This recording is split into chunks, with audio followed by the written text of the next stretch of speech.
बहिनीले चाहिँ म के भन्न चाहन्छु भन्दाखेरि अमिषा बराल बहिनी यता सुन, जुन तिमी साइबर विरुद्ध धाइरहेका छौ, जुन त्यो कम्युनिटीको आधारमा स्क्रिनसट गरेर फोटो प्रिन्ट गरेर तिमी जुन साइबर विरुद्ध धाइरहेका छौ, तिमीले चालेको कदमहरू तिम्रो भिडियोहरूमा 100मा 99%ले तिमीलाई नेगेटिभ कमेन्ट गरिराखेको छ।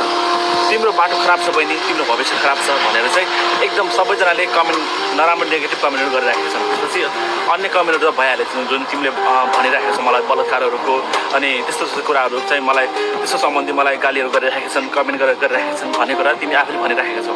तिमी माथि 100मा 99% जना मान्छे खनिनुको कारण के हो थाहा छ? 99 जना तिमीलाई नेगेटिभ कमेन्ट गरिरहेको छन् भन्दाखेरि तिम्रो बाटोलाई उनीहरूले कसैले छेकिरहेको छन् भन्दाखेरि तिमी गलत बाटोमा हिँडिरहेको छौ भन्दाखेरि तिमी गलत कि 99% जना मान्छे गलत त पक्कै पनि तिमी नै होला। बहिनी तिमी नेकपा एमालेको राम्रो काम छ तिमी के देख्यौ र?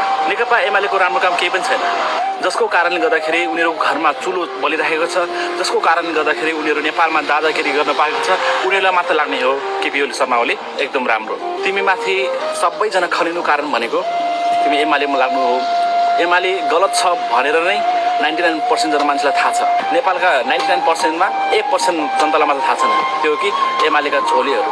तिमीहरू कुन नजरले कुन हैसियतले हेर्छौ तिमीहरू एमाले राम्रो मान्छे हो भनेर, एमाले राम्रो पार्टी हो भनेर तिमीहरू कुन नजरले हेर्छौ?